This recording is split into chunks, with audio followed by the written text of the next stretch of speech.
So we tell our good friend Rico to clone and to match the audio with the video. So then, why do we fast on the 13th day of Adar? Short answer, because this will be the day that the Jewish people will go to war. And in Torah law, there is a concept, the day that the Jewish people go to war to defend themselves from the enemies is a day of fasting. Not to attribute the victory that because we were physically strong, we were able to defeat the enemy. That's why this is Ta'anit Esther. We all know the happy ending of the story. That Baruch Hashem, we were able to defeat our enemies, and the Jewish people had a great celebration. But here is the question.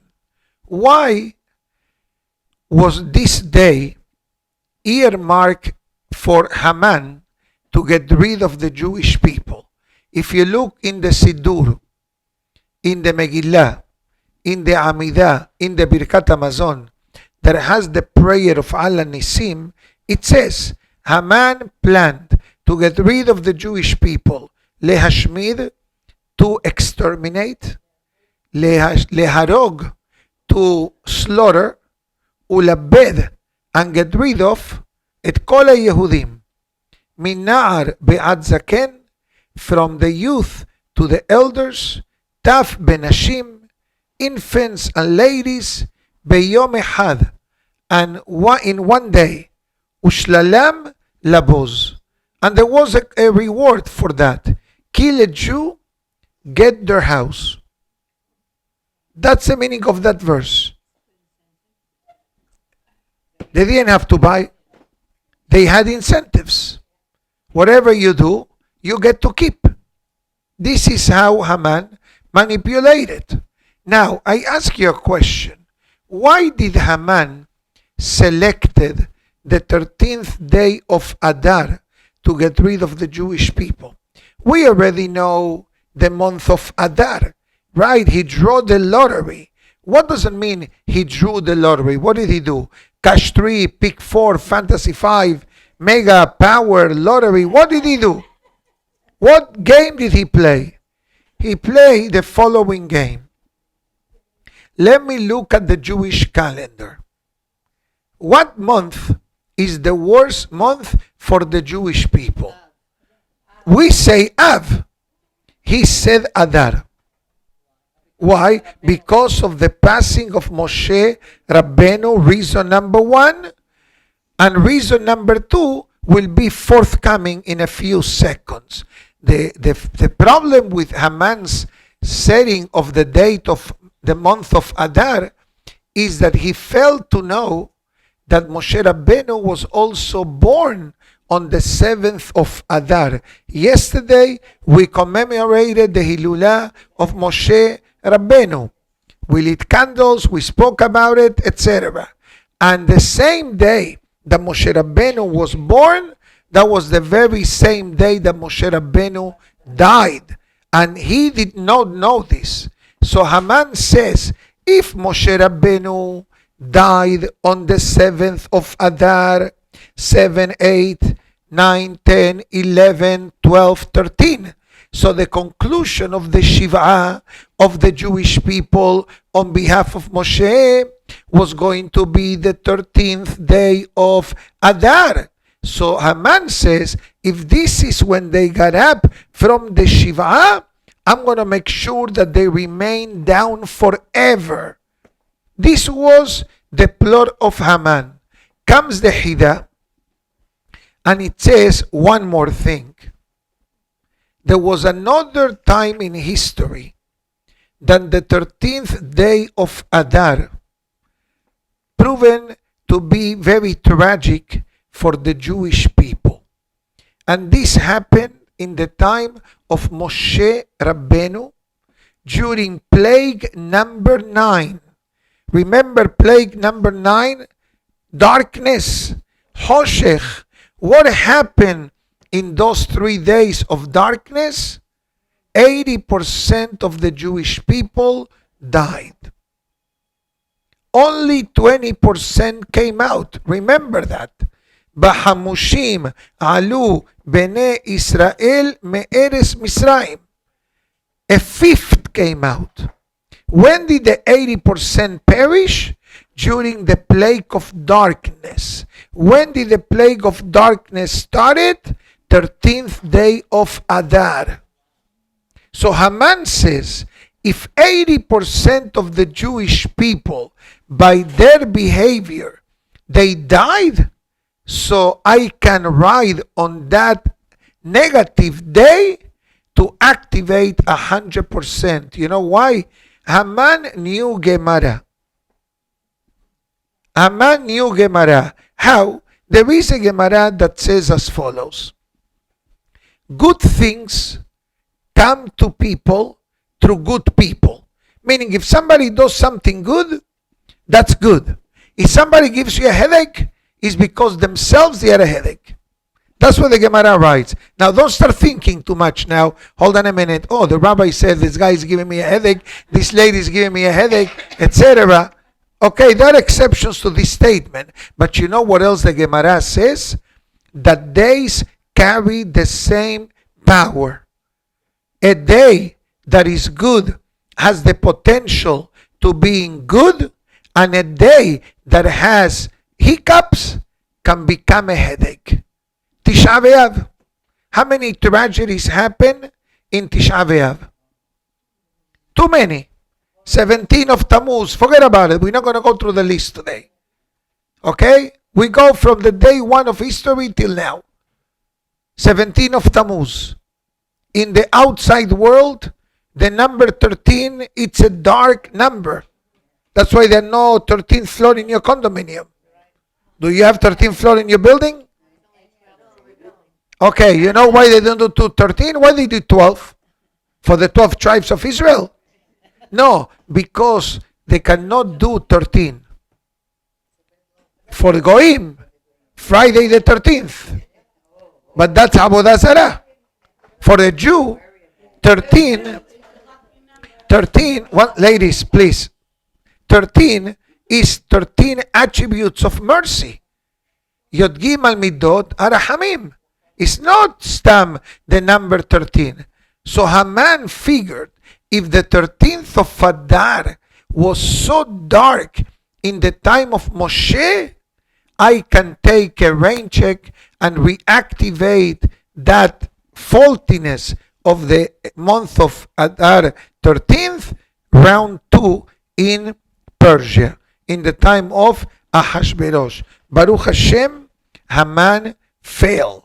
And the Megillat Esther says it in a one sentence. La Yehudim hayeta ora besimcha besason bikar. This refers to 4 states of mind of the Jewish people connected to the 4 prohibitions that Haman enacted against the Jewish people. What were the 4 prohibitions? Prohibition number 1, prohibition of learning Torah. Number 1. Prohibition number 2, no circumcision to the babies. Prohibition number 3, not celebrating Shabbat and holidays. And prohibition number 2 for the men's department, not to put on tefillin. Those were the 4 prohibitions hinted in this pasuk. La Yehudim ayeta ora zu Torah, sason zu milah, simcha Shabbat beyom tov, bikar tefillin. And that's why when we got rid of Haman, then all these edicts or decrees disappear. But the Gemara in Masechet Pesachim says the following: En HaKadosh Baruch Hu mefakeach sechar kol beria uberia. God does not leave open invoices. You did something good, you're going to get rewarded. Which examples the Gemara brings? One example, Haman. What did Haman do that God says, thank you, Haman, for your services? You know what Haman did? Help the Jewish people to unite and do teshuvah. Same thing with Paro. Same thing with Paro. So God rewarded them. What was the reward of Paro? That he did not drown in the Yam Suf. And from there, he went to Nineveh, the famous story of Yonah and Navi. What happened with Haman? He was executed, true, but his descendants became Jewish people. And they became yeshiva students. They became Hachamim. Why? He helped the Jewish people do teshuvah. Unbelievable concept of the Gemara. But the question is, what prompted the threat against the Jewish people? If we ask the audience, what was the straw that broke the camel's back? I will tell you right now, the Jewish people already were guilty before the story of Purim. Guilty of what? Of idolatry. Bowing down to Nebuchadnezzar. That was already serious, Avodah Zarah. But it continued further when Paro, Mehila, when Ahashverosh makes the famous party. The party of the destruction of the Bet HaMikdash. What does this mean? So you don't have this in paper, but if you have an email and you get the emails from the synagogue or you get the chat from this class, I already posted it, and hopefully today or tomorrow we're going to have the paper format for everyone. So I'm going to give you highlights only. So Nebuchadnezzar conquers Jerusalem, and the Bet HaMikdash, number one, is destroyed by Babylonians, by the Iraqis. Nice. After, nothing nice about it, but now the Bet HaMikdash is destroyed.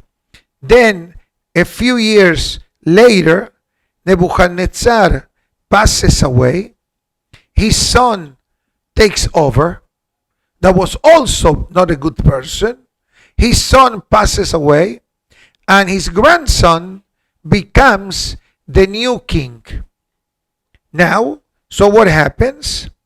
This fellow, Belshazzar, saw that the 70 years of the prophecy of exile came to an end, but eventually he was killed.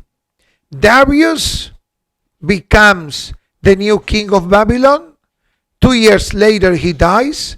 Koresh becomes the new king, and he allows the building of the second Bet HaMikdash. But after Koresh dies, who becomes the new king? Ahashverosh. Ahashverosh had no royal lineage. She had the royal lineage. Vashti, she was from the kingdom, not him.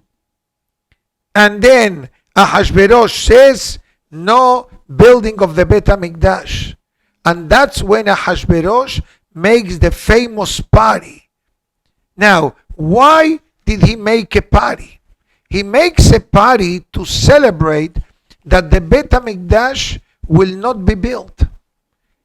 So imagine yourselves that Hamas makes a celebration October 7, and Jewish people go to the party.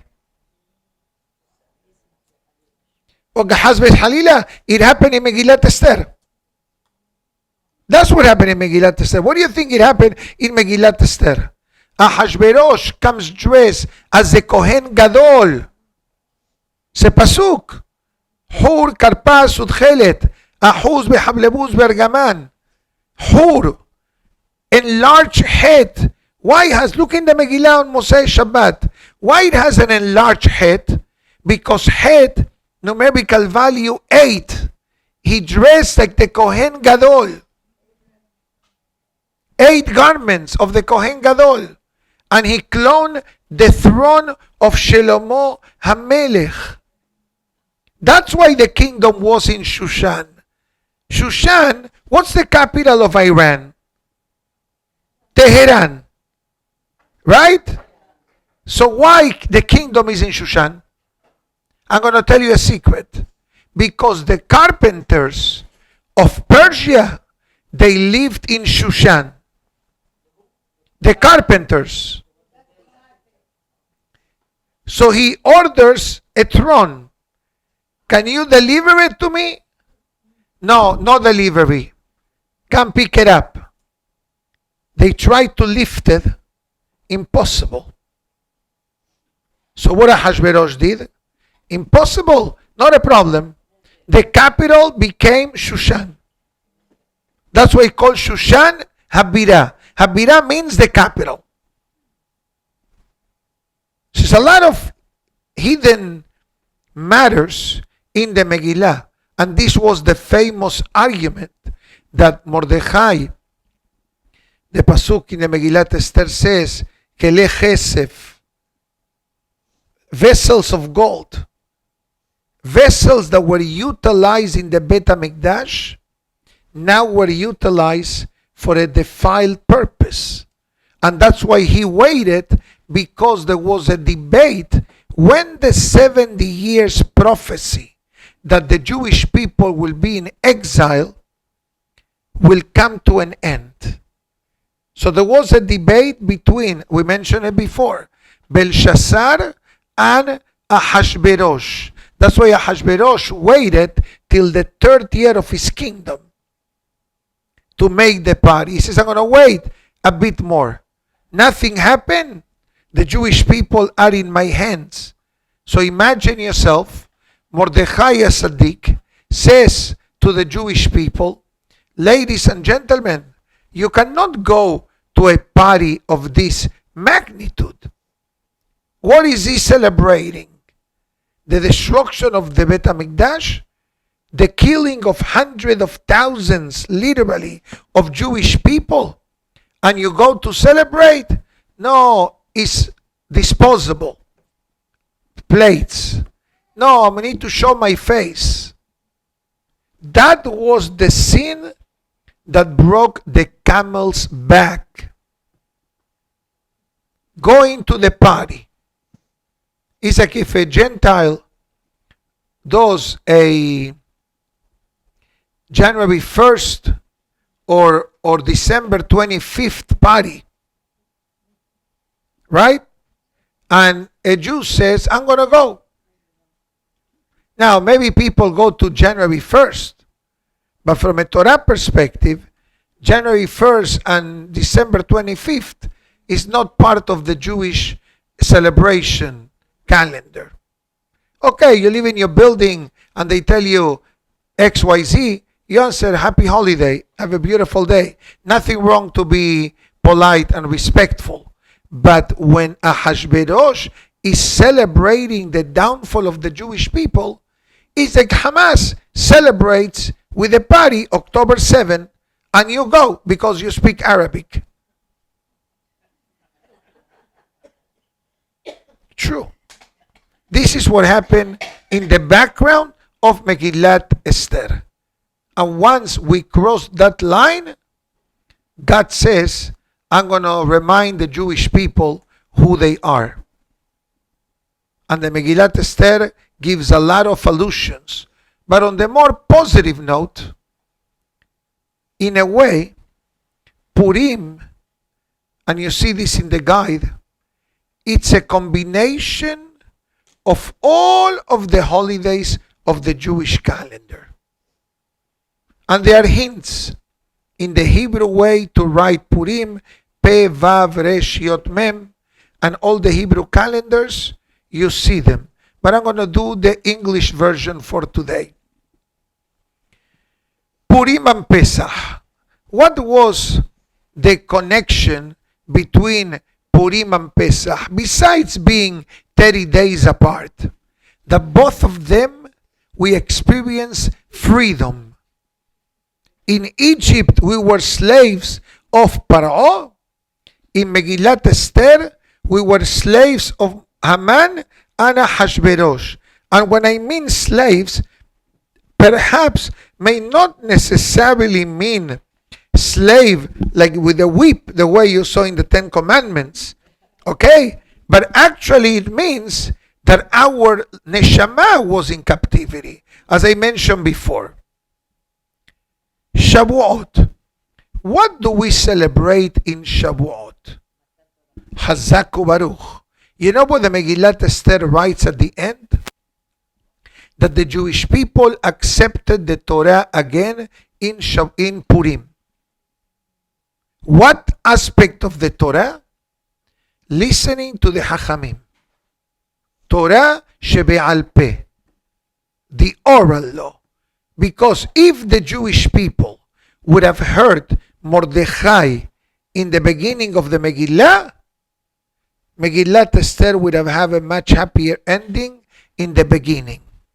But because everybody thought that they know better than Mordechai, we pay the price. And the Gemara writes it at the end of Masechet Megillah, כי ימו היהודים וקיבלו, כי ימו מה שקיבלו כבר. What does that mean in plain English? Imagine yourself, the Jewish people, when it comes the celebration of Shavuot. We were in Egypt. We saw miracles and wonders. We came out of Egypt. God splits the Red Sea for us. Then the manna starts coming down. And now they're telling us, hey, I have a gift for you. I have 2 tablets. You want them? What the people said? Na'aseh v'nishma. What did you expect the Jewish people to say? Nothing. Nothing. Meaning to say, we accepted the Torah because it was convenient. That's it. In Purim, we got convinced that as long as we are connected with the Torah, we remain alive. If we divorce, God forbid, from Hashem, from the Torah, from the community, you're writing your own sentence. So Shavuot and Purim is all about the giving of the Torah. Rosh Hashanah. What happens in Rosh Hashanah? We are judged. We are judged. Are we going to live or not? Megillat Esther, we were judged also. Are we going to live or are we going to die? You know the happy ending of the story. But put yourself retroactively 2,380 years ago, when they're telling you on the 13th of Adar, which will be this Saturday, this Shabbat, you say goodbye to the world. Not you, all of us. All the Jewish people of the kingdom. It's important to say that there were continents that were not under the domain of Ahashverosh. Ahashverosh had domain only on 127 places. The world's kingdom then, 254. According to the holy books, Africa, Europe, and this part of the hemisphere, the Americas, were not under the domains of Ahashverosh. Sure, they were. That's a different topic. Yes. Now, so, in Rosh Hashanah, there are 3 books open. The books of those who will remain alive, the books of the opposite, and the book that are in a suspense file. In Purim, prior to Purim, all of us were earmarked to disappear.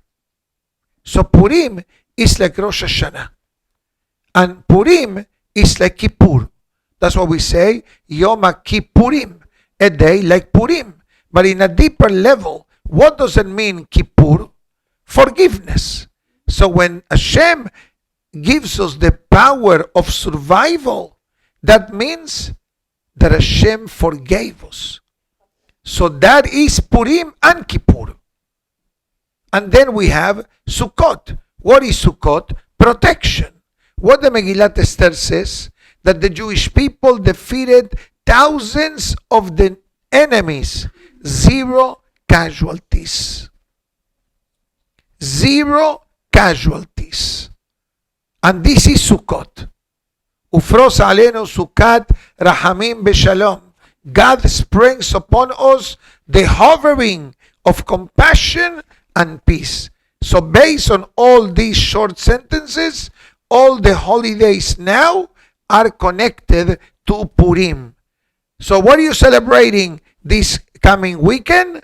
All the holidays together. Pesach, Shavuot, Rosh Hashanah, Kippur, Sukkot. In one day. And you don't have to clean the house. Or listen to the shofar. Or fast all day. Or eat outside. Listen to the Megillah. Okay. I'll do the following for the next few minutes because I need to leave soon. And I'll tell you some of the basic halachot coming up this coming weekend. So we discussed in the beginning of the class the Ta'anit Esther, Thursday advance. Shabbat is a mega Shabbat. Shabbat Zachor. Shabbat Zachor, according to many opinions, it's a mandatory obligation, including for ladies, to come to the synagogue and listen to the reading of Zachor. Why? Short answer. Because Zachor is about Amalek. Amalek was the forefather of Haman. And when Haman made the decree, everybody was included. Men, women, and children. For some reason, if someone is not able to come to the synagogue on Shabbat, let's say you live very far, or let's say you don't feel well, or maybe the weather, what you do at home is you open up Perasha Kitetze in Humash Devarim and you read the Maftir. These are only 3 verses in Humash Devarim. That's very easy to find in the Humash if you have it at home. I encourage everybody to come to the synagogue. Now, Shabbat is regular Shabbat. Obviously, class, Mincha, Seudah Shelishit. When Seudah Shelishit finishes, we're going to do Arvit. In the middle of Arvit, after the Amidah, we're going to say the reading of the Megillah. Now, if you're not able to come to the first reading, you're welcome to come to the second reading. We're going to have one reading at 8:15 and the second reading, it says in the calendar at 9, but most likely will be like 9:10, 9:15. So plan accordingly to be able to listen to the Megillah. The obligation to listen to the Megillah is twice, at night and in the day. And even though for many of the mitzvot, ladies are exempt, but because the miracle of Purim benefited everyone, so everybody is obligated to do all of the mitzvot relevant to Purim, including the next morning, we're going to have 5 or 6, I think, or 5 or 6 Megillah reading. Early morning, midday, noontime. Once the guide comes, which is available in our website, and it was sent via email and posted in the chat of this class, you already have all the schedule to plan Purim accordingly.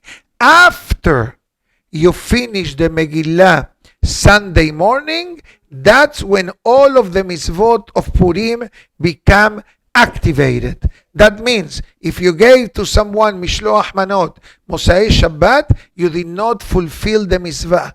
The mitzvah of Mishloach Manot, Matanot Le'Evyonim, and Seudah are to take place on Sunday. And the last mitzvah is Seudat Purim.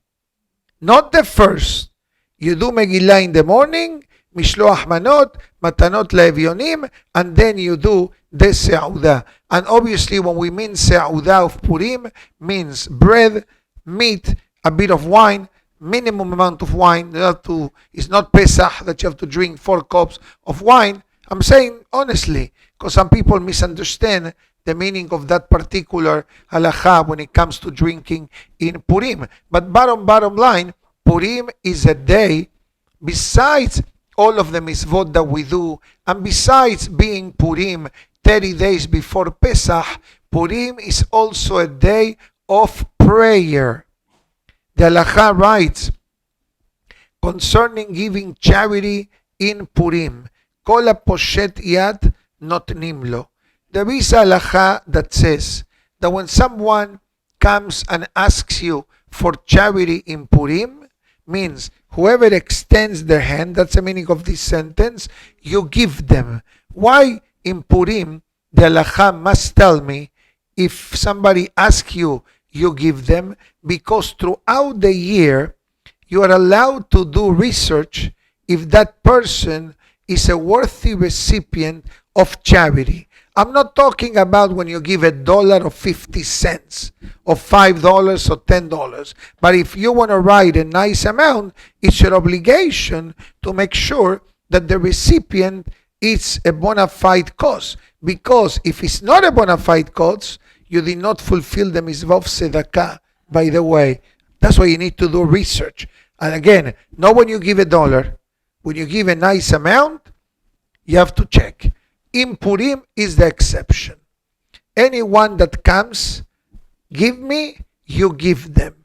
Our holy rabbis tell us that this concept is a benefit for us. Why? Because when we go to HaKadosh Baruch Hu and we ask Hashem, God gives me something, the same way that we don't check others, Shamayim says, you ask, I'll give it to you. Are you deserving? Are you entitled? Did you behave good? Purim is the exception.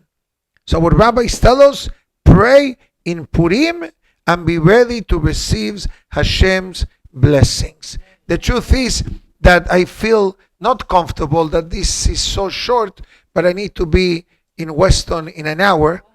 Yeah, so somewhere, don't worry. Don't worry about it, not in Cuba. Okay? The opposite direction. So I need to be there soon, but I figured being so close to the beautiful holiday of Purim, we cannot go without giving a class. I encourage everybody to read the guide. The guide, I said, is in the website of the synagogue, is in the chat of this class, sent already via WhatsApp, and is also sent via email. It's not outside. I thought that the printing will be delivered, God willing, hopefully will be tomorrow. But doesn't matter. Just go to the website of the shul. If not, I'll send it to you. You don't get WhatsApp, you get a text message. Okay, I have your number. I'll send it a bit later, and then at home you are able to print it. So Be'ezat Hashem, let us hope and pray that we have a magnificent celebration for Purim, and hopefully will be a time for Mashiach. Why? The Pasuk writes in the Ala Nisim prayers, Bayamim Ahem Bazeman Hazeh. Every time a miracle, a day of miracles touches the calendar, it has the potential to reactivate the miracle. And guess what? The miracle of Purim was something that benefited, if not all of the Jewish people, but the majority of the Jewish people. And once a miracle affects the majority of the Jewish people, that is Mashiach's arrival. Have a great day, everybody. Shavua Tov Mevorach. Thank you. Class next week? Most likely, yes. But it will be more Pesach mode.